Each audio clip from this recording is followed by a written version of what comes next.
everyone, and welcome back to my channel. Today I am filming without headphones to see if the audio quality is better. My concern is that you will hear my neighbors and everything going on in the street, but let's see how this goes. Today I am doing a VR of sorts. I am going to show you my deck mods and my restructured decks, but I am doing so in response to Meg at Rose Honey Ritual. I believe that's the name of her channel. If not, I'll correct it on the screen. Meg recently, last week, she did a video showing her deck mods, which are great, by the way, and you should go check it out, especially to see what she has done with the Witch's Tarot.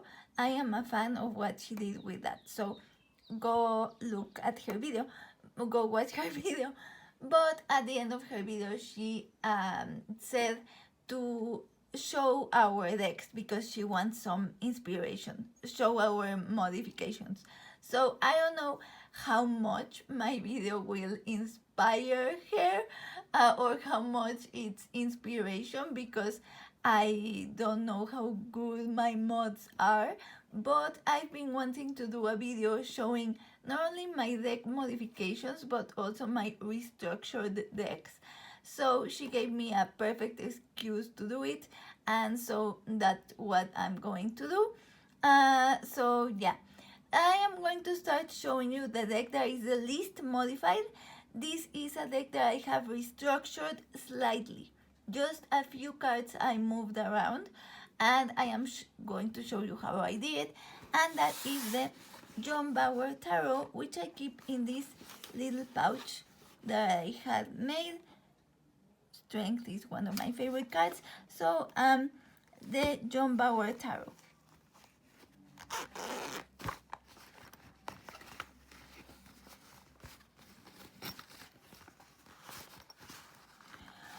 Oh, I also still keep it in its stock box because stock boxes are my favorite. I love stock boxes. It's my favorite form of packaging. And so I keep the stock box inside the pouch.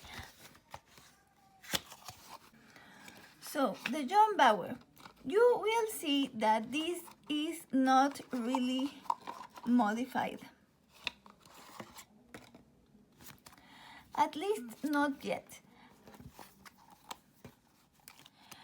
I do want to edge it, but this is my favorite deck. I have such a connection to this deck, and so I'm scared to edge it because I'm scared I will edge it and I will not like the color, and then this is the one deck. This is the one deck that I would buy again if I modified it and I didn't like it. And so I guess I'm scared to do it because I don't want to make myself buy it again.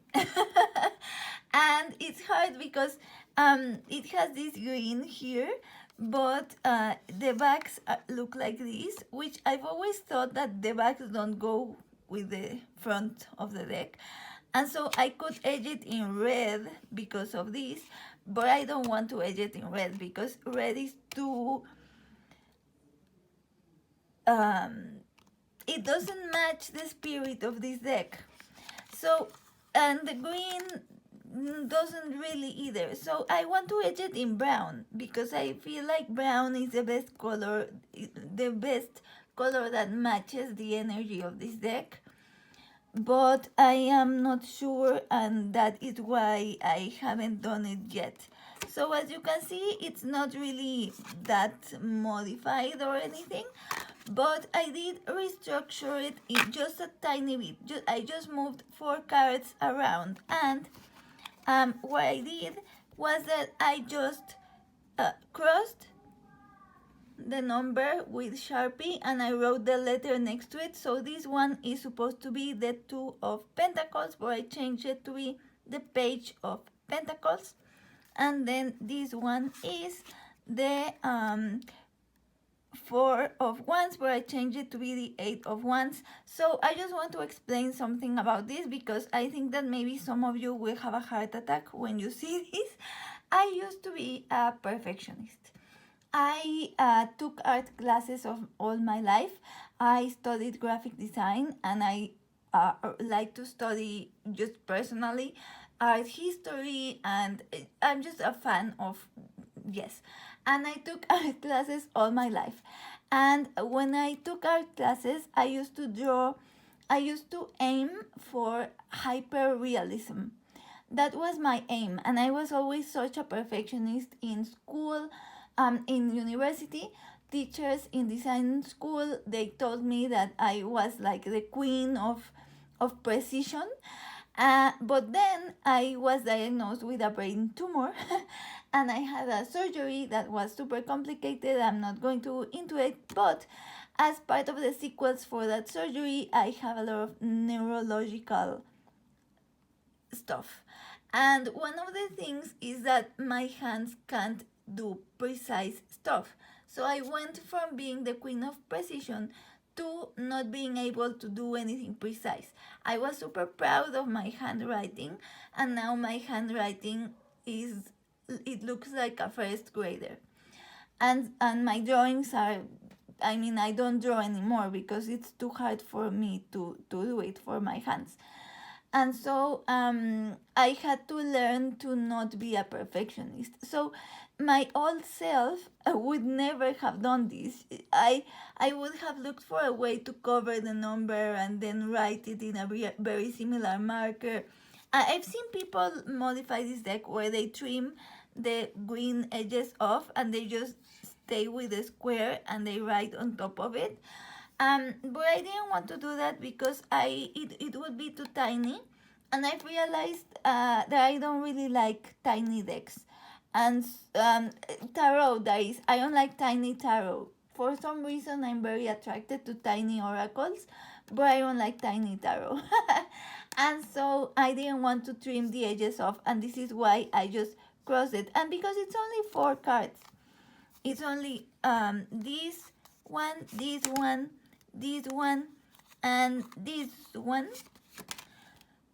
So it's not really all of the deck. It wasn't really, yeah, it didn't seem like a big deal to me. So I decided I just cross it out with Sharpie and write the number next to it, and that is the amount, or that is the whole modification I've done to this deck. As I said, I do want to edge it, and I think I will do it in brown, but I'm not sure. If anyone has edged their John Bauer, please let me know what you did, because I'm so scared to do it because I don't want to have to buy it again. And I know I don't have to buy it again, but I know myself and I love this deck too much, and if I don't like how it looks, I will buy it again.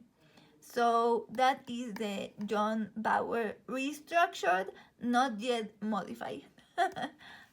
Oh yeah, also I feel like loving talk boxes is a very unpopular opinion, but they feel very old school to me. They feel very old school, which is why I like them. Yeah.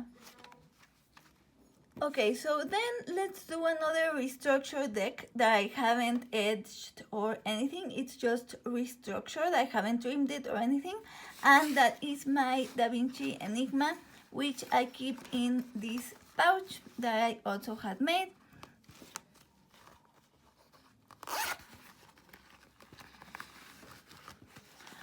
This one doesn't have a talk box, so it's just in the pouch. And as I said, this one also is not trimmed or etched, it's just restructured. So this is a deck I love. I absolutely love this deck. See, I'm sorry. My hands, as I said, they are bad at precision. As you can see, I can't flip through it and look at the camera at the same time. It's too hard. But yeah, so this is a deck that I absolutely love. I am thinking of doing a flip through of this deck because I haven't seen a lot of them in YouTube, and it's becoming one of my fast favorite decks. It's actually becoming an everyday deck for me, which it doesn't look like one, but this deck really gets me. It just gets me. I get spot on readings with this. But this is not a video for that. This is the restructuring. So for this one, again, remember, not a perfectionist anymore. So I did something very similar than the John Bauer. And so I restructured a bit more cards in this one. So for instance, this one was the Six of Water, but so I crossed it out. And okay, so I have to say something here. This is not my handwriting.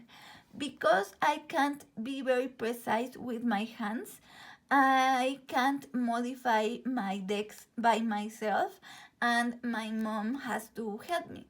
So whenever I want to modify a deck, I have to tell my mom, and she is the one to trim the decks, or in this case to cross out and do the handwriting, which is why I haven't modified as many decks as I would like.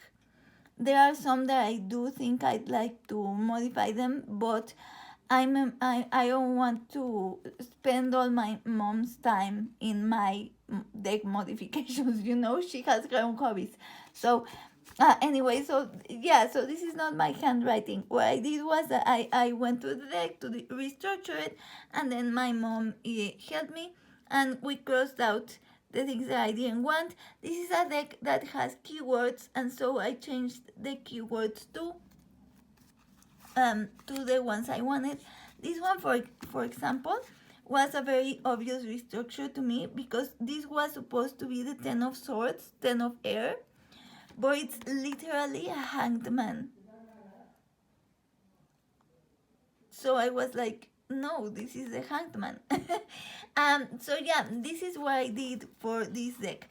Originally, I wanted to edge the deck, which, by the way, edging is something I can do by myself.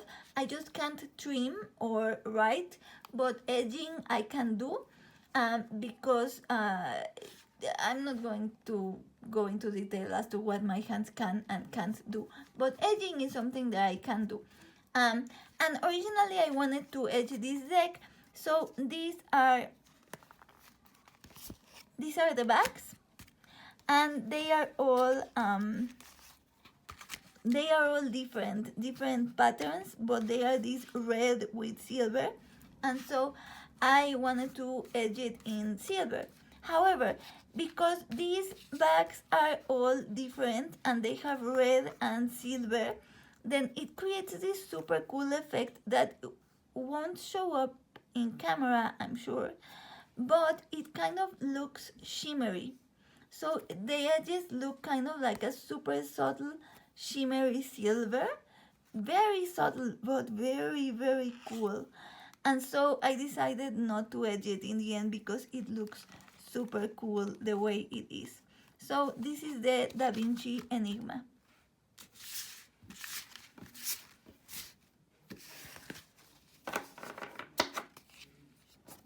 See, I don't know if it's picking up in camera. I don't think so, but it looks like shimmery. Yeah, it looks very cool. Then let's go with another one that I have restructured, but this one I have also trimmed and etched. And when I say I mean my mom trimmed it and I etched it. So this is the Tarot of Mystical Moments, which I keep in this little crocheted pouch, which I of course didn't crochet myself because precision, but my mom loves to crochet and knit and sew, and so she made me this bag, and she put this little thing here. So I keep the Tarot of Mystical Moments in this crocheted bag. And so the first thing that you will notice is that I trimmed, or my mom trimmed, the names from the bottom. And the reason for that is that I wanted to restructure this deck, meaning I wanted to move some cards around.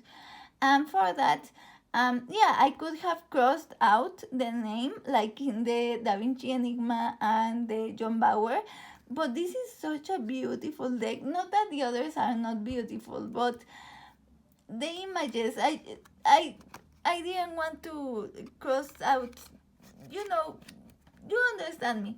And so I thought, you know what, I'm going to do it in the shimmering veil style, where in the bottom I will write the, and again, this is not me, my mom wrote them because they're too tiny, but I want to write in the bottom the number and the symbol of each card. And so I wanted to trim the name off so that the cards are just this. It came out, I didn't expect that too. It came out really cool in size. It feels very good. I overhand shuffle very clumsily. I'm not even going to do it on camera because it's too hard for me because of my hands. Shuffling, riffle shuffling is literally impossible for me. I can't manage it. But I overhand shuffle and I deal the cards to shuffle. And this size feels so good. So as you can see, I also etched it in silver. If you can see, if you have seen flip throughs of this deck, you will know that it originally comes gilded in silver. But two things. One, I trimmed the bottom, and two, the silver gilding hurt my hands. It hurt my hands and it was too uncomfortable to manage because it made the deck too stiff. And so what I did was with a sandpaper, I sanded off the gilding. And so I sanded the gilding, which is why, as you can see, it's super uneven, right? Like it's a very uneven. I've seen people say, oh, I tried modding a deck, but I ruined it. And in my mind, I'm always thinking what they mean when they say they ruined the deck. Because what I think happened is that probably the edges were uneven. I don't know what other way of ruining a deck while tripping it there is. I very much doubt that they were cut into the card accidentally. Like, I don't. So if you have trimmed the deck and it's uneven, the deck is not ruined. Like, I don't get why people think this is ruining a deck. Anyway, so obviously the edges are uneven because I sanded the gilding off, but I liked the silver edges. And so I got a silver Sharpie and I just went over the edges. And these are the cards that I restructured. So firstly, you have seen this if you saw my favorite majors video. This was the female emperor of the deck, but I chose to stick with the male emperor, and this one I am using as the devil. So as you can see, some of the, or most of the numbers that we wrote with the white pen have rubbed off, and that's the same with all of the deck. But this is such a memorable deck that I don't really need the numbers. I know the images by heart anyway. So, yeah. And then this was the Queen of Pentacles, but I am using it as the Empress because I absolutely hated the Empress from this deck. The Empress from this deck was a deal breaker for me, and I hadn't bought the deck because of the Empress. But when I saw this one and I got the idea of restructuring it, I thought, oh, okay, yeah, so now I can use the deck. I don't mind pregnant empresses, but the exposed fetus was too much for me. I just know. So yeah, this is my Empress now.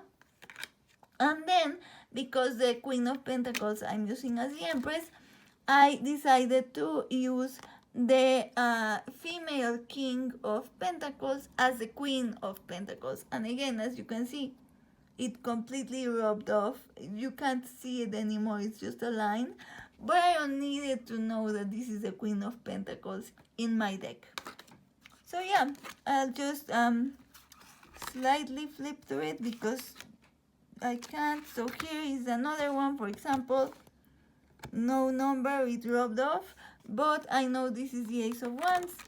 And yeah, so that this one I'm just making a mess, so I'm not going to flip through it, but this is how I modified and restructured my tarot of mystical moments. Okay, so now let's go for a deck that I also trimmed an edge, and when I say I trimmed an edge, I mean my mom trimmed and I edged. And this is the Llewellyn Tarot, which I keep in this little embroidered pouch, which I bought in a store that sells traditional embroidery, Mexican embroidery. I'm from Mexico, I live in Mexico, in case you didn't know. And this one is my Llewellyn Tarot. And this one, I trimmed the borders. I'm pretty sure you have seen this one because I'm pretty sure you see Don Michelle's Boho Tarot's channel, and she talks about this deck all the time. And so I trimmed it, but I kept the bottom with the names of the cards because I prefer how it looks. It's the same with my John Bauer. I don't like the little square tarot cards where it's just pictures because I feel like it's not a tarot anymore, or it doesn't feel like a tarot for me when it's tiny pictures. I don't know. So I decided to keep the bottom, even though, as Don Michel says, it's not necessary with this deck. So my mom trimmed it, and then I etched it in a bronze Sharpie. So obviously it looks very different in camera than it does in real life. Not that in real life it's super shiny or anything. I think it was a very old Sharpie, but it looks good. It looks good with the backs. See, the color, it matches, and so it looks nice. So this is a deck or a modification where it went wrong, and it's not that the modification itself, I mean, it looks good, it's nice, you can see, but I haven't been able to use the deck. I don't know why it is, but I can't read with this deck. It doesn't speak to me at all. I've tried. Sometimes I pair it with the Hidden Realm, Tarot of the Hidden Realm, and when I pair it with the Tarot of the Hidden Realm, I can sort of read with it.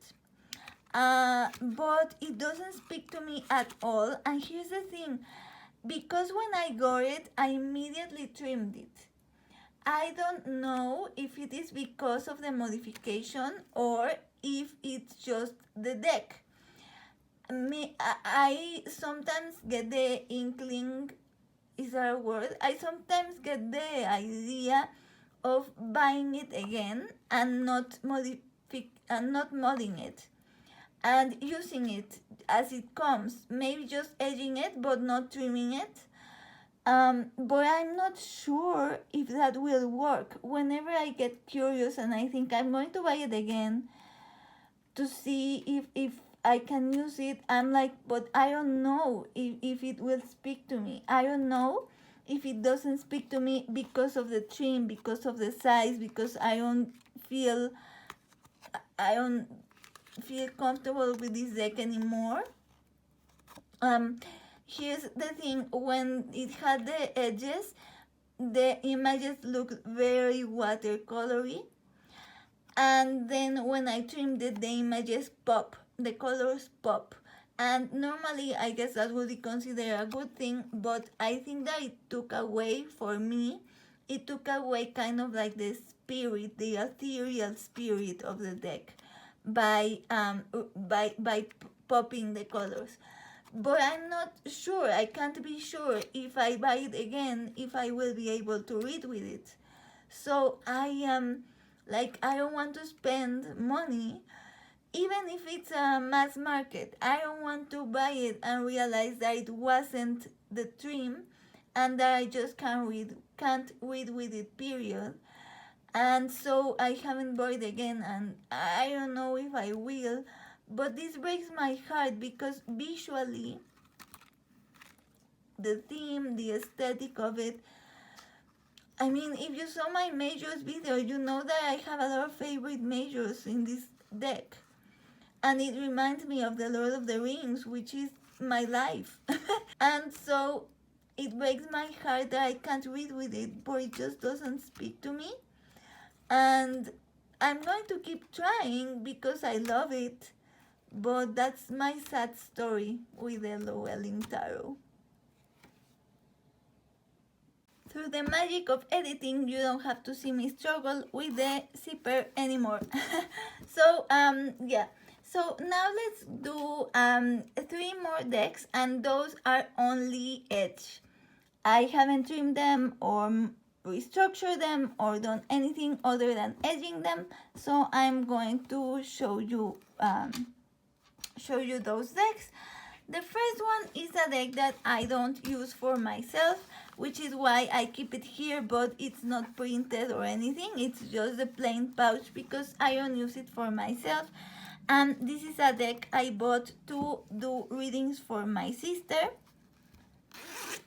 And it is the Mystical Cats Tarot. My sister loves cats. She has 2 very cute cats. Yeah, so that I bought it to use for her. And as you can see, I edged it in purple because these are the backs of the deck, and it has small purple flowers. And so I was between edging it green or purple, but in the end purple won because I didn't have a marker that matched this green, but I do have that marker that it's a pastel color Stabilo highlighter. And so yeah, it's just literally this is the only modification I've done to this deck to match the backs. I did with the purple, but there's also a lot of purple in the it's backwards. There's also a lot of purple in the deck in itself. There are a lot of purple flowers and purple coloring, so it really does match beautifully. Look, the High Priestess. And so yeah, this is the I won't flip through it because I'm a mess, but this is the Mystical Cats Tarot, which I edged in purple. Then let's do one of my favorite tarots, and that is the Tarot of the Hidden Realm, which I keep in this pouch. And it's here. This is the card from the box. It's not my favorite card, but it's the card from the box, so I like to put it in the pouch. And then in the back I have the backs of the cards. And so this one I did edge, and I edged in 2 different colors. So if you see the backs, they have a slight purplish but also kind of like silverish tone. And so I edged it in 2 colors. Half of the cards I edged them in light purple, and the other half I edged them in a very old gold Sharpie that doesn't look gold. As you can see, it looks more grayish, and it matches the backs perfectly. So yeah, this is the Tarot of the Hidden Realm. I am not going to flip through it because you probably have already seen it. But yeah, so this is the Tarot of the Hidden Realm, and the only modification I did was this edging, and I won't modify it more because I mean, what else is there to do? I'm clearly not going to take the names off because I'm not. And yeah, so this is the modification of the Tarot of the Hidden Realm. And then finally we have the Heaven and Earth Tarot, and here I have the Hermit card, and in the backs I have the kind of like the pattern from the back. The printing didn't turn out too good, but I mean, the pouch looks cool even if it's not necessarily the back of the card. So yeah, that is the Heaven and Earth Tarot. And for this one, I etched it in black Sharpie, and it was the easiest one because it was a chiseled tip Sharpie, and so it's much more easier. And this one, I wanted to show you something I did because the images for this deck are super beautiful. They are so beautiful, and they look almost too perfect. And so I wanted the deck to have a bit more personality, a bit more character, not to be so perfect, so beautiful. And so what I did was that after I etched it card by card, I took the whole deck and I painted with the Sharpie so that some cards would be stained in the front so it would bleed through. Some cards are more bled through than others, but you can see in the corners. I can't at the moment find here. Oh, here for example, you can see how it bleeds through. But that's something I did purposefully. And then another thing is that don't ask me how this happened, but when I was edging it, I first attempted to edge it in silver, and then I decided that I was going to edge it in black. I'm sorry for the sun, it's coming up, but I'm done, guys. What happened was I accidentally scribbled in silver in the back of one of the cards, in the bottom corner. And then I tried to erase it, and so it got smudged. But it was the back of the magician card, and so every time I shuffle, because as I said, I don't shuffle, I deal the cards to shuffle, and so I always knew which the magician was because it had this stain. So what I did was I purposefully stained several cards. There are more than these, I just didn't go look for them, but I purposefully stained several of the cards so that I would know which the magician was.